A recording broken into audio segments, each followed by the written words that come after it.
Hello, cats and kittens. We are live, and welcome to Friday Music Chat with James and Cait. Now, Kate's going to do her intro. What intro? Oh, ha!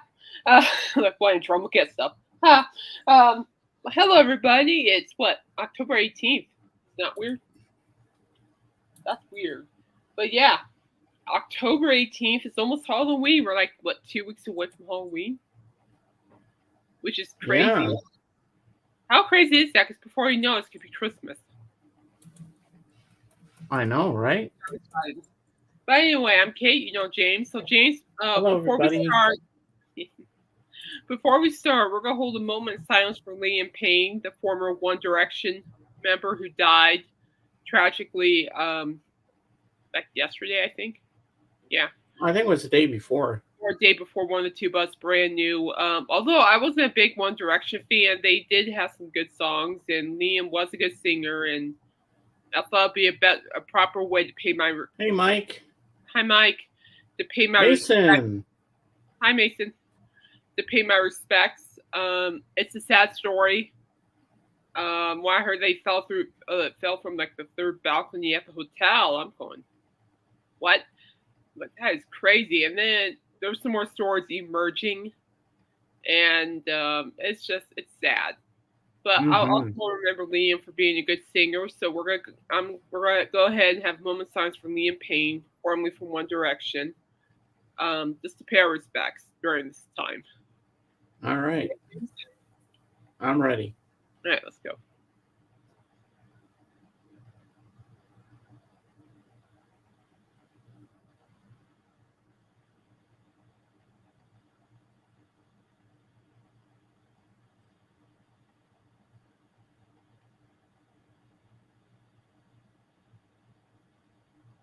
All right, thank you guys for doing that.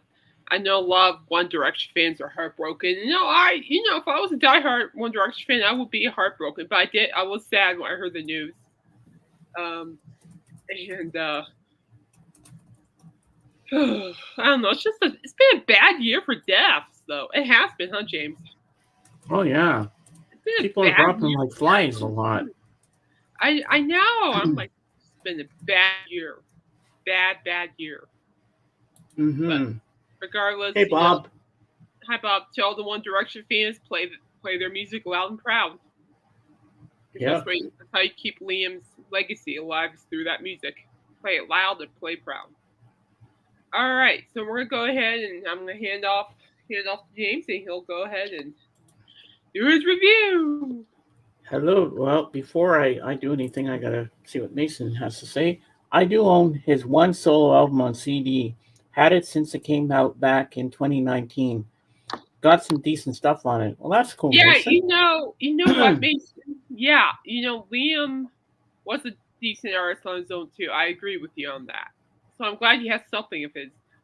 So thank you Yeah. for sharing. Very nice. Thank you. All right. Now my reviews. So, 3 hours and 48 minutes of the Fellowship of the Ring. You know what? Every time I watch this movie, it just gets better and better. Does it? I can't tell you how beautiful this movie is. So, the Fellowship of the Ring, Lord of the Rings movie. Watching it again yesterday for the upteenth time. I've lost track how many times I've watched this. It was so beautiful to watch it again. I was kind of lip syncing the lines in the movie because I've watched it so many times, and I can't wait to watch part two next Thursday, the Two Towers, and that one's long too. it's 3 hours and 56 minutes long, Ooh. and then the third movie, The Return of the King, is 4 hours and 23 minutes. Mm. But I'm glad I watched this again, and I'm reading The Two Towers. It's different from the movie, but it's still good. I just finished chapter two. They're long chapters, so it takes me a while to read. I read slow, but I want to read slow. I don't want to rush it, I want to understand what I'm reading, so I read slow. So that's the way to go. That rhymed. Yeah, So there now you the go. Fab Forum. The call-in sessions were beautiful as always. I like hearing their Beatles stories, and they have questions about songs, and now they got the dedications and requests for songs, which I still have to do. But somebody stole my thunder the other night and got Across the Universe. I'm like, no, hey, that's the song I want to do. But I just listened. And Tommy Burns, the guitarist for Billy Joel, was the guest, and he was amazing. And he talked about the last play at Shea and how Paul McCartney came. And that was the first time he'd ever met Paul and played with him on stage. So they didn't know what song they were going to start with Paul coming up. So he starts going, bam, bam, bam, bam, bam, bam, and Paul came out, oh, we're doing that one. So he starts playing the bass, doom, doom, doo, doo, doo, and they go into I Saw Her Standing There. Then they did Let It Be, and I think they did Hey Jude or something. So, yeah, so he talked about that. He talked about his career with Billy Joel, how they've been playing for like over 30 or some odd years or more. And he talked about his passion of the Beatles, how much he loved the band, and how they inspired him to be a guitarist. And did you know that most people that are on the Beatles channel, when they're being interviewed on the Fab Forum, and are drummers, they always say their inspiration is always Ringo Starr. And I like that Ringo gets recognition for that, but of course he didn't this time. But yeah, it was really cool. So Tommy Burns was really, really good. And I forget most of the chat, but at least I remember the last play at Shea, because that's a big one before it became Citi Field, where Paul McCartney did his Live from New York City concert, which I saw and have a burnt copy of. And it's really good. Hello, Mississippi Blues. And now back to our regular scheduled program. Ding! Ding. And happy Friday, everybody. Yeah, happy Friday. I'm off today and Saturday, so I thought I'd come on and see my two friends. Oh, thank you, Mike, and Mississippi Blues. Mike. Welcome Thanks in. for joining. How are you, by the way? Hope you're doing well. Thank you for joining. Oh, man, it's 50 degrees here this morning. It's finally hoodie weather. I know, that's why I got this on. It's damp downstairs, so I said, well, I better put this on. No, it is cold out there, and that's why... Like, but I have like a chronic condition, so it's like I get chronic fatigue. And boy, did I have it this morning. My elbows were just flaring. Oh, that's not good. But it's okay. It's part of the game. And I'm used to it, unfortunately. But anyway, I hope everyone's doing well. I do have an update report on the vinyl sales. Oh, yes. There's an update. Even work got contacted by it. I had to update the story. So I'm glad that there was an update. So let me pull it up here. So according to, let's do from hypebeast.com. This was yesterday. That vinyl record sales. That vinyl record sales did not experience 33% drop in 2024. Did not. A representative from Illuminate has clarified that vinyl record sales in 2024 have not dropped by 33%, knowing that the report from Consequence does not use the terms methodology to calculate the numbers. So, according to Illuminate, sales of vinyl records have dropped by 33% this year, as per Billboard's newest music composition report. The report revealed that 23.3. Let me get the consequence.net update up. That clarifies more. Hey, Darren, welcome in. Hi, Darren. Good to see you. So, yeah, basically, they're saying that it has not dropped. In fact, it's doing better. Let me pull it up here for you. See, record sales are not dead, people. So go get your wallets ready. They might be crying, but go out and buy some records today. Make yourself happy. Depends on the price range. Oh, yeah, true. Yeah, easy there. Depends on the price range. So according to this, a representative from Illuminate, the data company that supplies information for Billboard's music consumption report, clarified that due to a recent change in the methodology counting vinyl sales from independent retailers, it's inaccurate to compare 2024 vinyl sales to previous years. In fact, Luminate reports that U.S. vinyl sales have increased by 6.2% when comparing 2023 and 2024 activity through Q3 exclusive. Don't ask what that is because I have no idea. Of independent retail data from both years. So it has increased, people. Wow. After vinyl sales saw a significant rise earlier in the decade, Billboard's latest music consumption reveals a 33% decline in record sales this year compared to last year's music consumption data. Vinyl sales fell from 34.9 million units in 2023 to just 23.3 million in 2024. It's not just vinyl either. CDs and digital album sales also dropped in 2024. This is just from the update, guys. With CDs falling 19.5%, digital albums down by 8.3% where they were in 2023. All told, album sales across the board are down by 23%, decreasing from 75.5 million units sold in 2023 to 57.5 million units in 2024.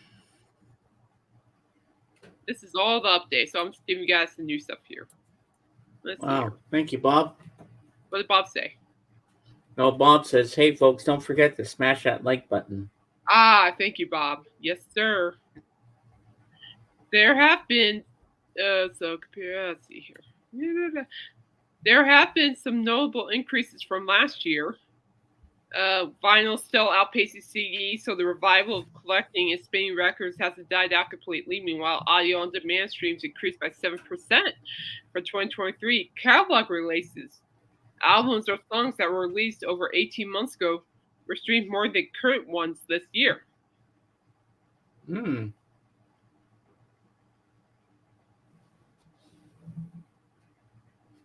It says, as the audio business platform head Honesty suggests, the drop in vinyl sales has less to do with the relevance of the medium and much more to do with the economic factors, which I agree.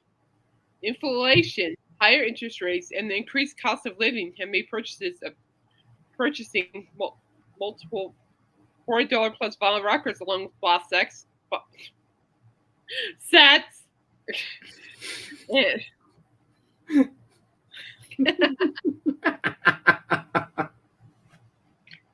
Damn.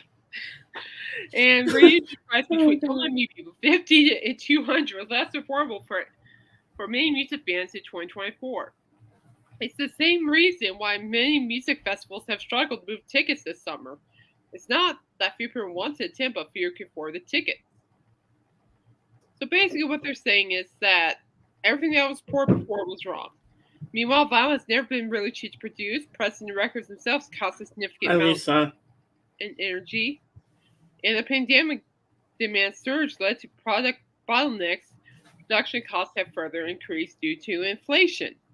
Although vinyl costs have been rising and overall sales dropping, there are still plenty of opportunities to purchase records at discount places or during exclusive windows. Record Store Day continues to offer special edition releases sold exclusively at independent stores, while like Amazon Prime Day feature vinyl records and box sets marked down significantly. So there you go. Yeah. What they're saying this whole time is that actually they haven't dropped because, one, consequence never used the right method, and two, the U.S. vinyls have increased by 6.2%. So vinyl's okay, guys. Well, look at what Mike says. I made my Black Friday LP with number one for me is War Boxes set 1977 to 1984. It's War Box, that band named War with Low Rider. Yeah. Rise a little slower.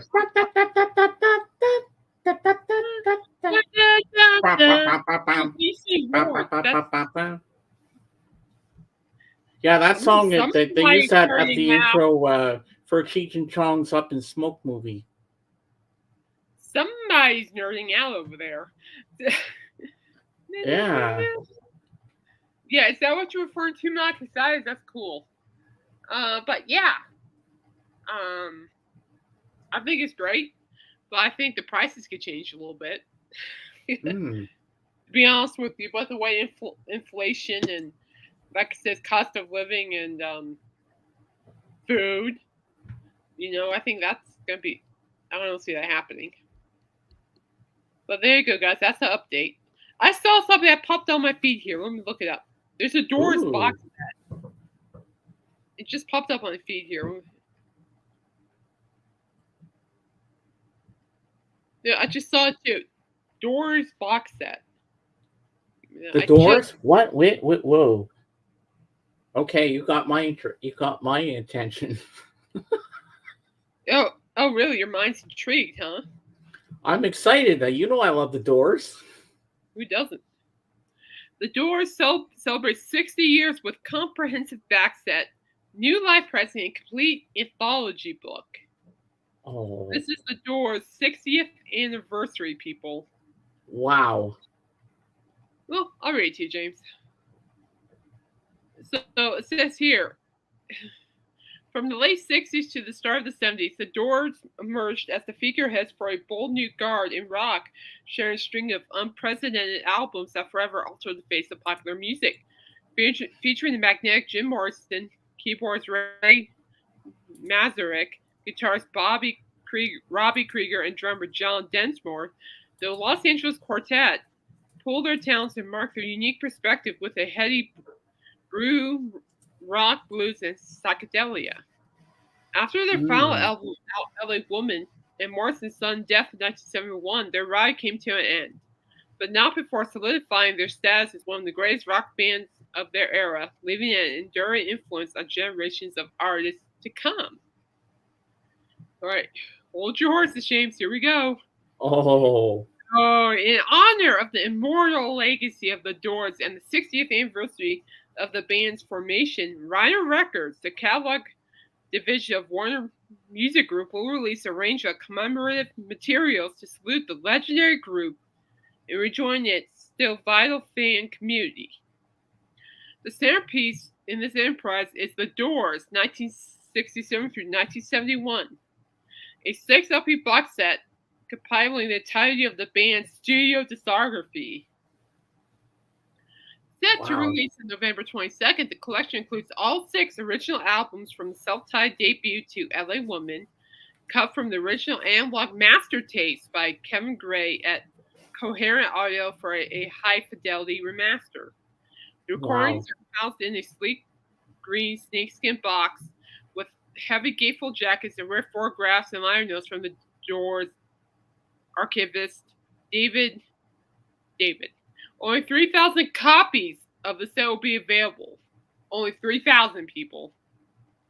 Ryan will round out salute to the Doors with a testament to their tremendous stage presence. As part of Record Store Day's Black Friday roster, the label will drop the 4 LP set, The Doors, live in Detroit, marking the very first vinyl pressing of the revered live album. Captured during the band's live performance at Cobo Arena in Detroit, Michigan on May 8, 1970, this show would become one of the band's longest on record, featuring rare blues covers of icons like Robert Johnson and Junior Park in the sprawling 17-minute treatment of The End. That's a good song. As the final component of the tribute, Genesis Publications will unveil Night Divides the Day, the first ever complete anthology book of the band, chronicled the band's journey in archival images, personal interviews with Krieger and Densmore, and curated archival text from Morrison and Mazurek. Night Divides the Day presents the unparalleled insight of the band into the band. Various memorabilia elevates the stylishly packaged tome even further, including childhood photos, song lyrics, poster designs, movie stills, and exclusive a 7-inch vinyl record with rare demos of Hello, I Love You and Moonlight Drive. Oh. The anthology is limited to 2,000 number boxes, each personally signed by Desmore and Krieger. Oh, Night divides the days. Be able to pre-order, and the Doors live in Detroit will arrive with the rest of the Record Store Day series on November 28th. For more information, go visit thedoors.com. Okay, this is gonna probably hurt my heart. this is gonna. Oh, if I had a credit card, man, my mom would kill me. Oh, it's light blue vinyl too. Ooh, you gotta send me the link for that, Cait. I want to look at that. Yeah. Oh, well. Oh my god. Ooh, they got well, look what you did. Look what you just did. Look what Mike says. Mike get why? Hey, if I cost Mike to do that, I did my job, people. She made a sales pitch, people. Yeah, Ryan Records. That'll be $50, please. Yeah, okay. I'm kidding. Oh my god, that's amazing, man. I love the Doors. Who doesn't love the Doors? Hello, I love you. Won't you tell me your name? Hello, I love you. Let me jump in your game. I love that song. Dun, dun, dun, dun, dun, dun. Maybe the pre-orders already sold out. Bummer. Well, bummer. I'm not surprised. I'm not surprised. They have the LA Woman Sessions 4 LP set from Record Store Day 2022 for $79.98. $79? Whoa. That's not too bad. Oh, I love LA Woman's my favorite album. LA Woman. LA Woman, you're my woman. So, oh, you're welcome, Mike. That's kind of cool, though, to be honest with you. So, I don't know where you can find it. So, apparently it says on there, but I'm guessing it's already sold out. So, I'm just being a good thing because I don't want to give myself a heart attack looking at prices. Do I even want to know? Exactly. I'm like, maybe I don't want to know. It sounds lovely, but maybe I don't want to know. But I think it's great. The first time I ever heard LA Woman, I had on cassette for the first time. When I played that first song, The Changeling, I love that intro where it starts with the good God, doing his Otis Redding. And then you hear on the keyboard, Ray Manzarek playing. Then you hear the bass come in, and you hear. I just love that. I live uptown. I live downtown on All Around or something. Well, that's it. Oh, I love The Changeling. Such a great song. You are such a dork, guys. Look at him. He's a total dork. I'm dorking out right now. We're talking about the Doors, baby. Come on. Nerdjacking is the real word. See, I just don't love the Beatles alone. Nerdjacking. I don't know. And speaking of something, I gotta make myself big for this.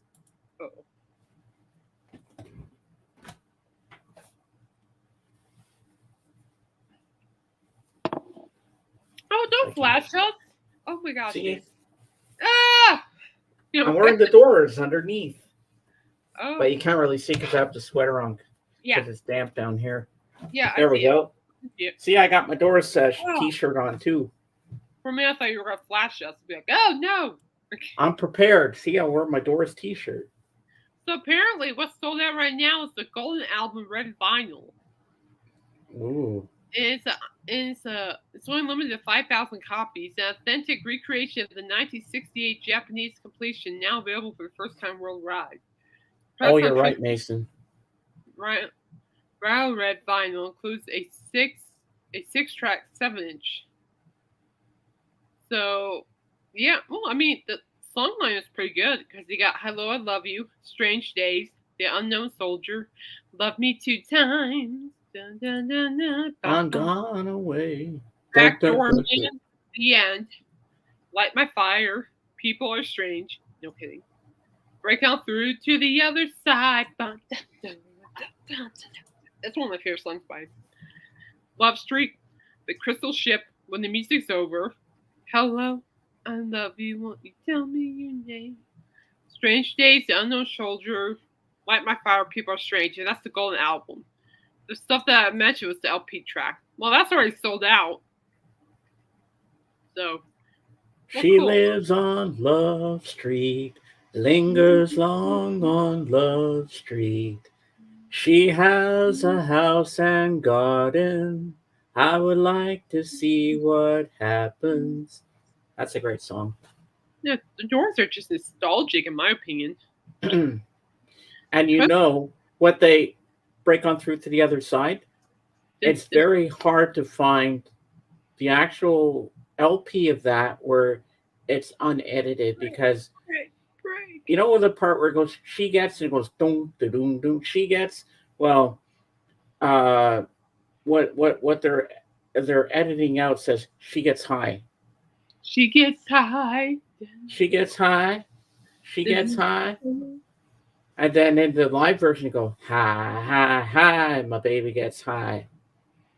Well, the Doors, the single 7-inch single box set sold out. Ah. Ooh, what's Mason saying here? I've got digital vinyl rip files of most of the Doors albums, James, if you want.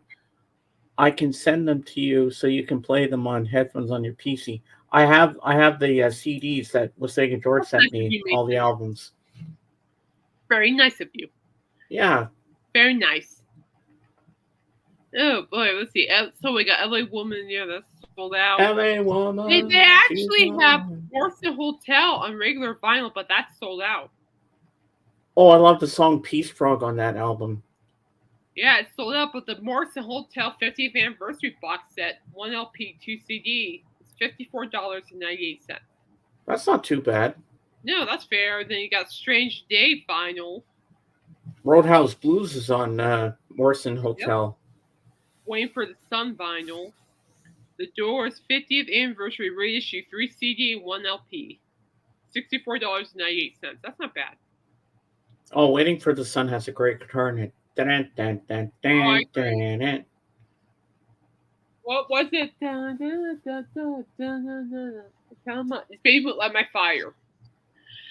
Killer keyboarding on Baby Light My Fire. Oh, yeah. Come on, baby, light my fire. The hearing the keyboards play, I'm like, golly. But anyway, people, that just popped up on my feed. I just had to show because I know some people will dork out, including James. What's on sale? Whoops. I touched the sales button. Whoops. LA Woman Session posters for $13. We got a lot of t-shirts on sale. Interesting. Anyway, let's talk about the Warped Tour. Okay. So the Warped Tour has announced the 3 cities they'll be performing in. The tour will be... Okay, I found it. So Vans Warped Tour founder James Lehman recently said that the famed pop punk festival is coming back in 2025. The context of that confirmation, though, was sort of off the cuff, but now there's more official news. It was formally announced yesterday that the Warped Tour is celebrating its 30th anniversary next year with a 3-city tour. The 3 lucky cities are Washington, D.C., Long Beach, and Orlando, each of which will host their own 2-day festivals. The D.C. event is going down at the festival ground at RFK campus on June 14th and 15th. Long Beach will host at downtown Long Beach Shoreline Waterfront July 26th and 27th, and the tour will wrap up at Orlando's Camping World Stadium campus on November 15th and 16th. So I said 60th. I'm like, that is not right. And each event between 70 and 100 bands will perform. Lineups haven't been announced yet, but the press release notes the 2012 edition will honor the tour's iconic history while shining a spotlight on the next generation of artists, with full lineup details to be announced at a later date. In a statement, Lyman says people are craving connection, live music, and the raw, unfiltered experience that the Warped has always offered. We've seen how music continues to unite and inspire, and this return isn't just about nostalgia, it's about giving new generations a chance to feel that same sense of belonging and the freedom that Warped has always cha- championed. Salmonac, or whatever, is a company I've always admired, so when the opportunity to elaborate arose, I couldn't say no. I thought, why the hell not? Let's dive in, make it happen. Tickets, the prices, oofa. Tickets will be available starting with the pre-sale on October 24th at 9 a.m. Pacific time through the Warped Tour website. Tickets will be sold at the all-inclusive price of $149.98. Wow. Well, I mean, to be fair, I think that's a fair price for the Warped Tour anyway, because it's like it's their first time back for a while. They've been quiet for a good while, so I think that's a fair price. Oh, yeah. I like what Bob says here. Since Jim Morrison was the front man for the Doors, would you call him the front door? I think you could, if you want to. Dad jokes. I found the lyrics to a Doors song that I think is beautiful, so I'm going to do it a cappella for you. Go ahead. What is it? We came down the rivers and highways. We came down from forests and falls. We came down from Carson and Springfield. We came down from Phoenix enthralled. And I can tell you the names of the kingdom. I can tell you the things that you know. Listening for a fistful of silence, climbing valleys into the shade. Isn't that beautiful? Beautiful. Very beautiful.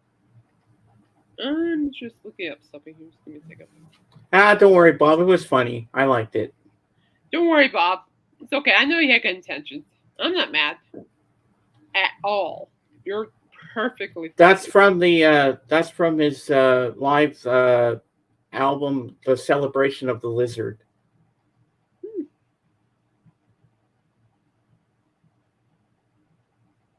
Oh, we got some major news about Foreigner in the Rock Hall of Fame. Ooh. Oh boy, that's sad. This is kind of it says here according to Bob, right? Bob, seriously, you're fine. Don't worry a darn thing about it. Foreigner drummer to skip Rock Hall over unacceptable situation. Foreigner's original drummer, Dennis Elliott, has announced he will not take part in the band's upcoming induction to the Rock and Roll Hall of Fame. And it says here on his Facebook post, "Dear Foreigner fans and friends, don't look too hard. We will not be there." The rocker began in a message post on Facebook. "We were finally given the schedule last night, and it's not to our satisfaction, so we are staying home. We have been asking this for weeks, but they have waited until the very last minute to send it, knowing we were all packed and going to bed." After further describing the situation as totally unacceptable, Elliott closed by expressing well wishes to the band's fans. "Hope you have a good time." Okay, so a social media post on Foreigner's official account seems to elaborate Elliott's absence from the Hall of Fame event. The band noted that original members Lou Graham, Al Greenwood, and Rick Wills will be there to accept the awards on behalf of the band's leader and founder Mick Jones and Dennis Elliott, along with those of Ian McDonald and Eddie Gallardi, who passed away some years ago. So Elliott was behind the kick for Foreigner's heyday, drumming for the group from 1976 to 1991. His absence takes a bit of the shine off of the band's much-hyped Hall of Fame induction. Foreigner has been eligible since 2003, but didn't receive their first nomination until this year. Of Foreigner's inductees, only Jones is still a member of the band. The guitarist, who revealed his Parkinson's diagnosis earlier this year, has not performed with the group since 2022. That's Parkinson's disease is evil. My mom has that. That's just evil. So does Michael J. Fox, I think. Yeah, that's right. You're James, right. have you seen Back to School with Rodney Dangerfield, Mike? I love that movie. It's funny. Slash, Sammy Hagar, Chad Smith, Demi Lovato, and Kelly Clarkson have been announced as special guests to perform at the Rock and Roll Hall of Fame ceremony to honor Foreigner. And for those who know who Chad Smith is, he's the drummer for the Red Hot Chili Peppers. Well, that's sad. Now he won't be there. Funny you say that, Cait, because I have something to tell you. And I got some information which I'm pulling up now on the browser. Once I find it, it's here. Here we go.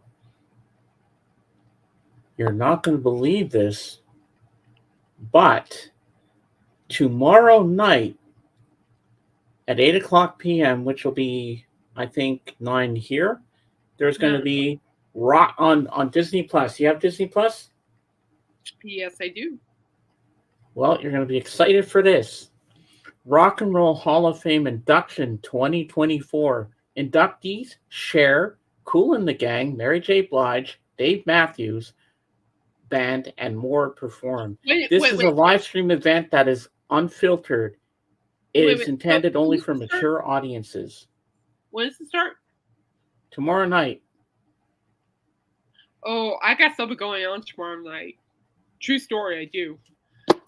But you can watch the replay because it'll still be there. Yeah, it's my brother-in-law's birthday. Oh. Or yeah, I catch the replays on YouTube as well. But there you go. For those of you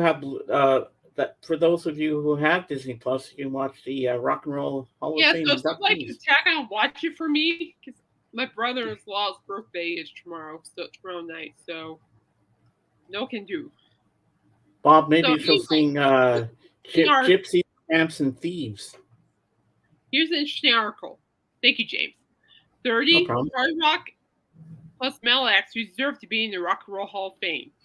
And I'm looking at the picture. I see the late Lenny from Motorhead. And I'm like, I already thought Motorhead was inducted. And they're not. Wow. They should be. So anyway, let's take a look here. All right, so number one, you got Motorhead. Metallica's induction makes this omission even more glaring since they never had Motorhead's huge influence on their music. The thrash band Motorhead were as consistent as they were influential. The late Lenny Kilmister's brilliant mixing of punk and metal with a double bass kick drum to keep things changing forward still sounds brand new. I agree. I thought Motorhead was inducted years ago. Wow. This is a band that I really think should have been inducted. Iron Maiden. Never having crossover hits seems to have doomed Iron Maiden from Rock and Roll Hall of Fame consideration, but it doesn't diminish towering contribution. Eligible since 2004, these pioneers of the new wave of British heavy metal have sold more than 85 million records. Judas Priest, I thought they were inducted too. No, I thought they were. Really? I'm not mistaken because I Apparently not. I think I'm gonna pass that one. They're all Pantera. I think so. Just when metal bands started to gain momentum, along came Pantera. I agree with Pantera. I think Pantera deserves to be in the Rock Hall of Fame, especially with, to honor the late Dimebag Darrell and Vinnie Paul. I think. Then you got Megadeth, which I thought too. Yeah. Then you got who else you got? Alice in Chains. I'm trying to figure out if they didn't have any grunge bands get in. Dio in general. But I think Dio, deserves to be in the Rock Hall of Fame. I think, he's a killer vocalist. He brings his own power and just It's so well. Then you scroll down to Soundgarden. Yeah, probably. Black Hole Sun. It says Good here that song. one of the big four Seattle bands that catapulted grunge in the mainstream, Soundgarden has been around the longest, and their influence rubbed off on many of their peers. They may not have reached the wild popularity of Nirvana or Pearl Jam, but you'd be hard pressed to find better 3 album run than Bad Motorfinger, Super Unknown, and Down on the Upside. At the height of their fame, they stepped away, and their second act in the 21st century has shown they're as vital as ever. Then, of course, Motley Crue. Well, yeah, they should be in there. You got Scorpions. Ooh, Still good band. loving you. With over 10 million albums sold worldwide and thousands of headline performances over the last 4 years, it's a wonder how the Scorpions haven't been there for years. One of the greatest live acts in rock history, bands never failed to deliver at top form. A household name for decades of the back of legendary records like Love Drive, Animal Magnetism, Blackout, Love at First Sting, and First to Music. What is there left to prove? And, okay, I do agree to this one. Anthrax. With Public Enemy already in rock hall, one would think Anthrax would be a lock. Their genre-shifting collaboration with rock group on Bring the Noise reigned in the sounds of two chaotic groups aligning their rock and roll hearts. Of course, New York thrash vets around the legendary Big Four brought a new sound to the genre, implementing punk hardcore and singer Joey Belladonna. I agree. Slayer, yes. Consistently Slayer and consistently awesome. Can you keep Slayer out of the Rock and Roll Hall of Fame? As one of the big four, they were at the forefront of thrash metal, delivered such timeless albums as Rain and Blood, South of Haven, and Sessions in the Abyss may have maintained their existence in the 21st century.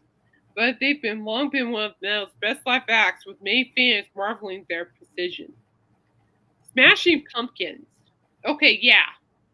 Hey, Dave. Who? Oh, Dave's here. Hello, Cait and James. If they put all these rock groups into the Rock and Roll Hall of Fame, would there be still room for all the non-rock groups? Maybe there will be, Dave. Who knows? Well, you got Smashing Pumpkins.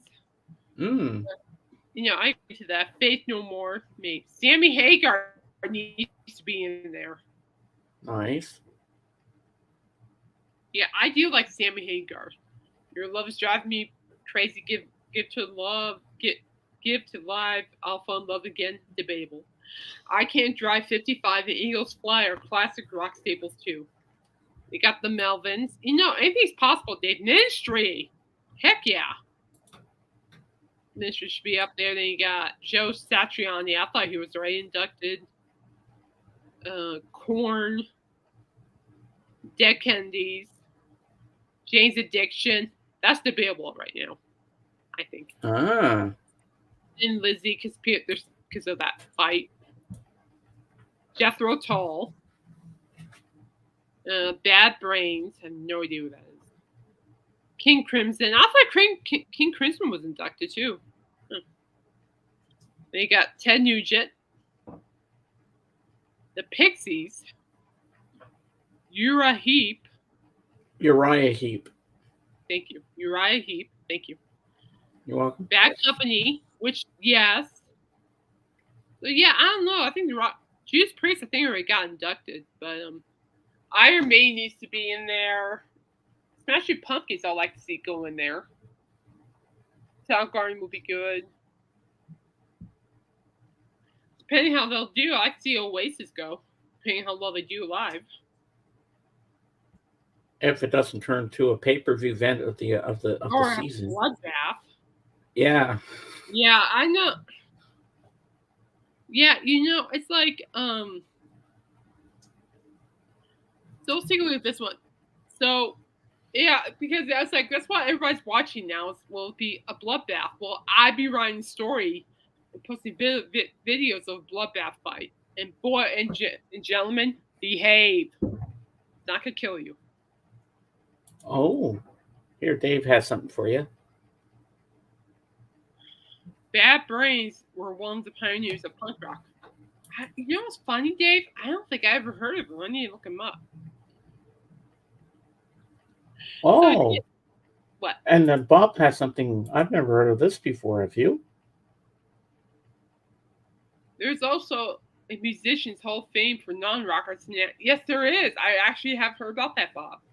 Well, that's the first time I hear about that. So Loudwire got this article up and run called "Fans Voted for the Most Undeserving Rock Hall Inductees," and it's out of control. Ooh. So I'm just gonna. Sure, it's a legit thing. So we're gonna take a sneak peek here. All right, sounds good. So this is undeserving. So they're starting off with the 1950s. Jerry Lee Lewis, the Rock and Roll Hall of Fame officially launched by starting with the very beginning of the rock and roll era. The first induction class included artists who all got their starts in the 50s. The inaugural induction class featured Elvis Presley, Jerry Lee Lewis, Chuck Berry, Ray Charles, James Brown, Sam Cooke, Fats Domino, the Everly Brothers, Buddy Holly, and Little Richard. Go ahead, Bob. You can do it because you're a mod. You can do it. Go ahead, put it in the chat for everyone. Go ahead. 1960s, Beatles, Bob Dylan, and Beach Boys. Stripping the Monkeys. A second induction class filled up before the Rock Hall voting body began accepting nominations of acts from the 60s. In 1988, the first of the 60s era rock artists to join the previous people in the Rock Hall include the Beatles, Bob Dylan, and the Beach Boys. They were inducted along with the Drifters and the Supremes. Then in the 1970s, got the Eagles. They were inducted in 1998. The induction included Fleetwood Mac, Mamas and Papas, Lloyd Price, Santana, and Gene Vincent. A year later, Billy Joel and Bruce Springsteen will join them as the 70s era inductees. Then you got 80s, U2. They got inducted into the Rock Hall of Fame in 2005. It will be another 7 years before the first of the 80 acts joined the Rock Hall in 2005. The 80s band that would first achieve Rock Hall induction was U2. The band's full-length album Boy arrived in 1980, though they did reissue the 3 LP in the fall of 1979. Other inductees in the 2005 class include Buddy Guy, the OJs, the Pretenders, and Percy Sledge. After U2's 2005 induction, the next 80s act to go, it was REM in 2007. REM. Losing my religion. I like Everybody Hurts. Everybody Hurts. Okay, John Bon Jovi. My phone just went off. John Bon Jovi announced that next Saturday, October 26th, he'll be in the hot seat with Stephen Colbert live. It's supposed to be an unforgettable evening. So, people, will this feel like speculation about a tour? Will this bring new music? I'm like, I don't know. I have a feeling it might, Cait. It has to. My phone just went off with it. I'm like, John Bon Jovi. That's Stephen exciting Colbert, news. live next Saturday. I'm like, oh. Yes. Now we're talking, baby. Now we're talking. We got 1990s Green Day 2015. I got your thing, Dave, your YouTube link. I got, sir. Thank you. Yeah, I got it too, and I just bookmarked it to look at it later. Well, the band's debut album, 39 Smooth, arrived in 1990, though they did reissue the EP 1,000 Hours in 1989. Interesting that 2 years later, in 2017, Pearl Jam became the second act to have started in the 90s to receive induction. Their induction class also featured Joan Jett, the Blackhearts, the Paul Butterfield Blues Band, Lou Reed, Stevie Ray Vaughan, and the Double Trouble, and Bill Withers. Interesting. I don't think it sounds disturbing. I kind of find it weird that they started late though, inducting people. Do you want a copy of the Beatles in mono set? I don't actually, Mason, but I like all the stereo stuff more. But yeah, so James, I found it interesting. They started like the earlier stuff much later. That was interesting. Cait, is the Runaways in the Hall of Fame, Rock and Roll Hall of Fame before Joan went on to her Black Hearts? It should have been, because I didn't see anything on it. Okay, now we got some Halloweeny vibes going on here. Ooh. Okay, since it's Halloween, I figure I'll do a little Halloweeny thing. Scary. These 5 states have produced the most serial killers. This is from Loudwire, people. Ah. So number 5 is Pennsylvania. It is the 5th highest ranking state for serial killers. There have been 5 known serial killers that have stalked the state of Pennsylvania. The most notorious being the House of Horrors killer Gary Heidnik, who murdered 2 women in his North Philadelphia home where he held 6 victims in his chains. He used electrical shock on them between 1986 and 1987. Comforting, not. Number 4, Indiana comes in next with 6 unknown serial killers. One for the most famous, William Clyde Gibson, went on a killing spree for a decade before finally being caught. Ohio. In Illinois are tied at 3 with 7 known serial killers each. Ohio produced perhaps one of the world's most notorious serial killers, Jeffrey Dahmer. Number 2, Illinois, tied with Ohio, was home of John Wayne Gacy, an amateur clown convicted of luring 33 men and boys to a home. Lovely. To his home in the Chicago suburb of Norridge and strangling them to death. Lovely. Oh, because Colorado's not any one of them. Oh. Okay, guess what dropped in the theaters today? Smile 2. Oh, is it today? Yep. Oh, lost track. That's a long movie, 2 hours and 8 minutes. With 18 recorded serial killers, one being the famous Son of Sam killer, David Berkowitz, killed 5 people in New York State in the late 70s. I remember seeing the movie Son of Sam. Let your curiosity get the best of you. Yeah.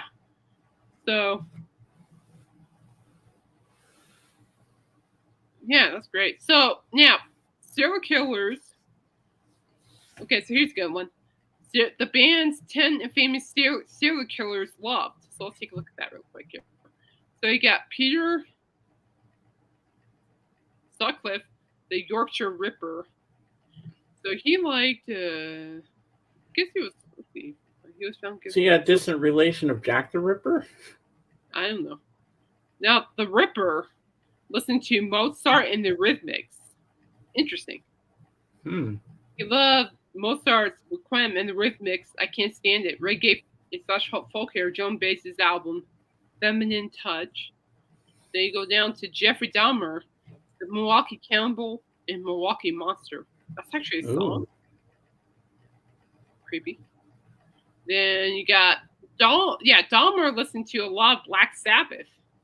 So Dahmer was a big fan of Black Sabbath so much the Ultimate Guitar reports that he would listen to him while doing disgusting stuff with his victims, which I am not saying.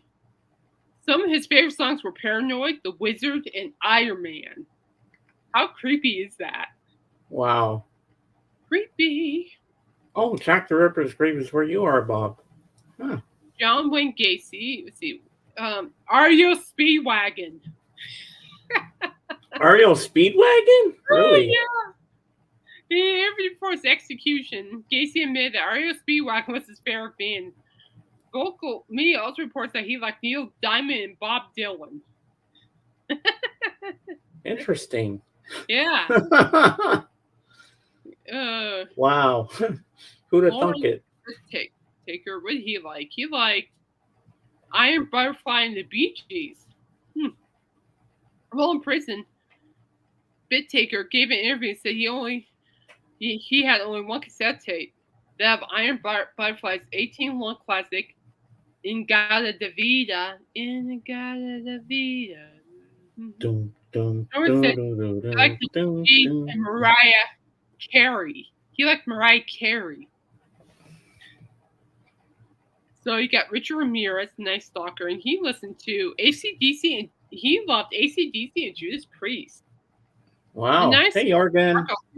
Heavy metal music. Top Public Enemy blog states that he listened to AC/DC, Judas Priest, and like Jeffrey Dahmer, Black Sabbath. The blog says that it is even speculated that some of his methods of killing were inspired by AC/DC song Night Prowler.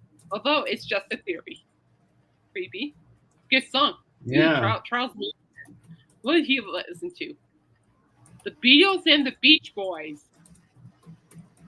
There you go, Mason. Manson. Charles Manson was obsessed with the Beatles' White Album. Helter Skelter became the anthem for his family. Of course, Manson was a big fan of his buddy Dennis's band, the Beach Boys. MurrayMilesTour.com also says he was into Mamas and Papas and Neil Young. At least he had a good taste in music. So, Oregon, what she's talking about is what killers would listen to before they kill people. Denise Nielsen. The Who.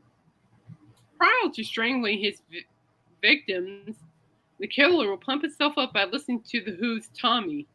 Yes, keyboards, Rick Wakeman, and the Royal Philharmonic, and the Funkadelic Frankenstein by the Eager Winter Group. Let's see. Alien of the Damn That Soul of Death. What she listened to? Fans of 10,000 Maniacs. According to this report, the killer was a huge Natalie Merchant fan. You're kidding me. Including her 10,000 Maniacs. So there you go. Then you got David Berkowitz, and he listened to Hall & Oates. The songs. Yeah, Hall & Oates. Oh, here's Roger TARDIS Writer. I have to read his thing because he's always funny when he comes in. Whenever I want to get in the mood for some fun killing, I just listen to James and Cait and get real riled up. It better be legal, by the way, because I am not held liable for whatever happens. My family has a no bail policy. So technically speaking, whatever happens, it's not my fault. But I'm glad we can help. That's a good one, Roger. So Berkowitz claimed in an interview that the Hall & Oates hit song Rich Girl was the motivation to commit his main murders. The two problems here. One, the song Sam Killings had already begun before the song was released. Two, what about the Demon Dogs? Regardless, it's clear that Berkowitz dug Hall & Oates.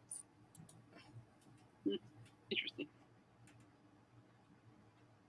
But Genesee River Killer, what did he listen to? Punk rocker G.G. Allen. So Allen was known for attacking the audience. So yeah, yeesh. Yeah, that's yeesh. So apparently he listened to his music while he was hurting himself. So there you go. Yuck. Oh no. Legal disclaimer, Cait is not responsible for any murderers as a result of the stream. James, however, no. You kids have fun. Just wanted to say hi. Always a pleasure to have you here, Roger. Oh, yeah. Oh, poor James. Thank you. That's very nice, but poor James. He hit Rob one. Seriously, people, it's all fun games. We're okay. We're not. I just brought this up because I thought it was interesting, but I can see how, like, maybe Paranoid Iron Man could influence somebody to do that. But does it say what punk rock he listened to? Did he listen to the Ramones? No, some GG something. Oh, okay. But it's interesting. It gives me the heebie-jeebies now. I'm like, ooh, I already got the heebie-jeebies. I'm like, ooh. Okay, now I got a question for the peanut gallery. If you were killers, what music would you listen to before you committed your kills? Why are you asking that question? Hey, it's close to Halloween. I'm curious. Genesee River is also here. Odd river flows south to north. Wow. Isn't there a beer called Genesee or something, I think? I'm not mistaken. But I was just looking at a picture of that one guy. He had blood all over him. I'm like, yeesh. That looks disgusting. I'm not even showing you guys pictures. I'm like, Ooh. look at something from Art the Clown. I'm like, yeesh. Yeah, that came out October 11th. So you're going to get excited and go see Smile 2 with your sister? It depends what's going on. We got a lot of things going on right now, unfortunately. Oh, Jorgen says Adamski Killer. Absolutely, there is, James. It is good. Wow. Oh, so there is Genesee beer. That's right. I was right. I was right. It's arranging for funeral homeowner accused of leaving body in hearse delay again. How could you leave the body in there? True story. That's sad. I don't even want to know. You know what? I don't even want to know. Cait, I did my daily jigsaw puzzles like I do every day, and one of them was Rocky Mountain Cabins jigsaw puzzle. Cabins on a hillside with the Rocky Mountains in the background near Telluride, Colorado. Do you know where that is? Up in the mountains. It was a couple hours away from me. Ah. It's a beautiful place, very expensive to stay at and stuff. It's very exclusive. A lot of celebrities go there. And sometimes the Sundance Film Festival does go there as well. Oh, cool. Very expensive. Beautiful place, but very expensive. Oh, Jorgen's giving some murder songs. Okay. He's got this one. Killer, okay, and then he's got this one here. Or maybe Sophie Ellis Baxter, Murder on the Dance Floor. That sounds pretty good, Jorgen. I like it. No, honestly, that Ice Not Kill song we reviewed, that would be a perfect one, too. Yeah. For Art the Clown, I think that would be perfect. Oh, definitely. Yeah, no, I like to smell tea. I just don't know where my sister's at. I'll talk to her, but we're really busy this weekend. So, what we usually do is we wait for the crowds to die down and go during a weekday or something. I murder all songs when I play them on my guitar. Do you, Bob? We're all just a little bit crazy. Duran Duran, A View to a Kill. That's right. That's right, Mike. I do like Duran's version of Psycho Killer. Psycho Killer. Dun, dun, dun, dun, dun, dun, dun, dun. Oh, wait. Isn't there an Alice Cooper album called Killer? Yep. There's that snake on it. Oh, yeah, that's right. Whoa. I like this, how we're finding songs with killer in it or murder.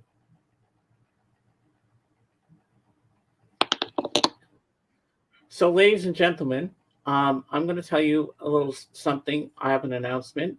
Not this Sunday, but I still have to tell Dave on Sunday about it. But the following Sunday, the 27th, will be our Halloween special Sunday stream. And I am going to dress up like, I'll do the theme song, and then you guess who it is. Dun, dun, dun, dun, dun, dun, dun. Yeah, I'm going to be Indy. I have the hat and everything. Nice. Yeah. What I need to do is go back to Spear and check out their sales. I'm going to go, I think, like a week before on Halloween week and check it out. Are we going to do a Halloween show together too, Cait? I'm not dressing up, but... Wow, I could be Indy if you want. Oh, you could be Indy. I'm not dressing up. I'll dress up if you want. You can dress up. I don't care. Yeah. I'm not gonna dress up. I don't have that much money for it, so. Well, I'm not gonna wear the makeup like I did last year because when I did Dracula, I was allergic. I broke out in a rash. Well, I need to find my Nightmare Before Christmas baseball jersey. That's what I need to do. Find my Nightmare Before Christmas baseball jersey.